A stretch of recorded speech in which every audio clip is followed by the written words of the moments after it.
తిరుపతిలో food safety అధికారుల నిర్లక్ష్యం కారణంగా కొన్ని హోటల్స్ ఫుడ్ సేఫ్టీ అధికారులు తీసుకోవాల్సిన జాగ్రత్తలకు మంగళం పాడేస్తున్నారని బీజేపీ నాయకులు నవీన్ కుమార్ రెడ్డి మండిపడ్డారు. తిరుపతి హోటల్స్ పై పర్యవేక్షణ తూతూ మంత్రమేనని, తిరుపతి లీలా మహల్ వద్ద PS4 హోటల్లో ఓ యాత్రికునికి ఆహారంలో జెర్రీ రావటం చూసి ఆందోళనతో హోటల్ సిబ్బంది దృష్టికి తీసుకువెళ్లటం సోషల్ మీడియా ద్వారా తెలియటంతో నిద్రమత్తులో ఉన్న ఆరోగ్య శాఖ అధికారులు మేల్కొని హోటల్ సీజ్ చేశారని ధ్వజమెత్తారు. తిరుపతి జాయింట్ కలెక్టర్, నగరపాలక సంస్థ కమిషనర్ తమ సిబ్బంది చేత ప్రతినిత్యం నగరంలో హోటల్స్ ను తనిఖీలు చేయించాలని, నిర్లక్ష్యంగా వ్యవహరించే అధికారులపై శాఖపరమైన చర్యలు తీసుకోవాలని కోరారు. ప్రపంచ ప్రఖ్యాతిగాంచిన ఆధ్యాత్మిక నగరం తిరుపతికి, తిరుమల శ్రీవారి దర్శనానికి ప్రతినిత్యం కూడా వేలాది మంది భక్తులు వస్తూ ఉంటారండి. అదేవిధంగా స్థానికులు సుమారుగా 3 లక్షల మంది ఉన్నారు. ఈ తిరుపతి పరపతి మంట కలిసిపోయే విధంగా ఈరోజు అధికారుల నిర్లక్ష్యానికి పరాకాష్ట. నిన్న PS4 అనే ఒక హోటల్లో ఒక భక్తుడు భోంచేస్తా ఉంటే ఆ భోజనంలో జెర్రీ వచ్చిందని చెప్పి అతను సోషల్ మీడియా ద్వారా బయట ప్రపంచానికి తెలియజేయడంతో హడావిడిగా నగరపాలక సంస్థ కమిషనర్ ఆదేశాలతో హెల్త్ ఆఫీసర్ పోయి తనిఖీలు చేసి ఆ హోటల్ని సీజ్ చేశారు. నేను ఒకటే అడుగుతున్నా, తిరుపతి పరపతితో పాటు పేరు గొప్ప ఊరు దిప్ప అన్న చందంగా తయారవడానికి ప్రధాన కారణం అధికారుల అవినీతి, నిర్లక్ష్యమే. ఈరోజు తిరుపతిలో అధికారికంగా 200-300 హోటల్స్ ఉన్నాయి. అనధికారికంగా ఎన్ని హోటల్స్ ఉన్నాయో అసలు అధికారులకే లెక్కలు తెలియవండి. ఈరోజు యాత్రికులు వచ్చే స్థలం ఇది. ఈరోజు ఎక్కడ చూసినా కూడా ఫుడ్ కోర్ట్లు, ఫుట్పాత్ల మీద హోటల్స్ పెట్టేశారు. వాళ్ళని బతకనివ్వండి, మేమేం వాళ్ళకి అడ్డు చెప్పడం లేదు.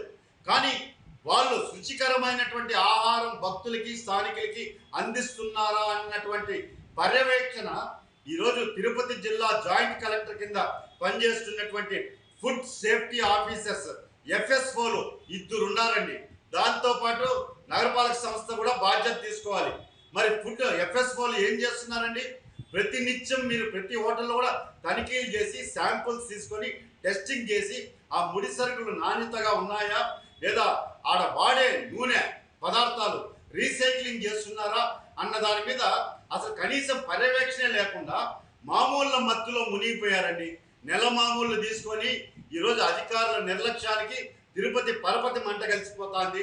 నేను ఒకటే నగరపాలక సంస్థ కమిషనర్ని, జాయింట్ కలెక్టర్ని డిమాండ్ చేస్తున్నా, మీరు ఖచ్చితంగా నెలలో ఏదైతే ర్యాండమ్గా 2-3 సార్లు హోటల్స్లో ఆకస్మిక తనిఖీలు చేస్తారో ఆ విధంగా రెగ్యులర్గా చేయండి. ఇంతవరకు తిరుపతిలో హోటల్స్లో తనిఖీలు చేసిన సందర్భాలు లేవు. ఇలాంటి సంఘటనలు జరిగినప్పుడు తూతూ మంత్రంగా పోయి హడావిడి చేయడము, సీజ్ చేయడము, మళ్ళా 2 రోజులకు హోటల్ తెరిపించడము. మరి ప్రజల ప్రాణాలు, భక్తుల ప్రాణాలు ఏదన్నా జరగరాంది జరిగితే ఎవరు బాధ్యత వహిస్తారండి? ఇంత నిర్లక్ష్యమా? తిరుపతిలోనే ఈ మారుంటే రేపు ఈ తిరుపతిలో జరుగుతున్న సంఘటన యావత్ సోషల్ మీడియాలో ప్రపంచమంతా వెళ్ళిపోయింది. నేను రాష్ట్ర ప్రభుత్వానికి కూడా విజ్ఞప్తి చేస్తున్నా, ఎవరైతే ఆరోగ్య శాఖ అధికారులు ఉన్నారో తిరుపతిలో వాళ్ళ మీద శాఖాపరమైనటువంటి చర్యలు తీసుకోండి.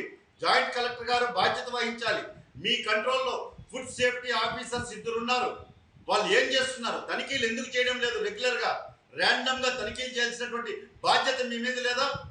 ఇంత దారుణంగా నాసిరకమైనటువంటి నూనె, ఆ నూనెని మళ్ళీ తిప్పించి మళ్ళించి వాడేస్తూ ఉన్నారు. అదేవిధంగా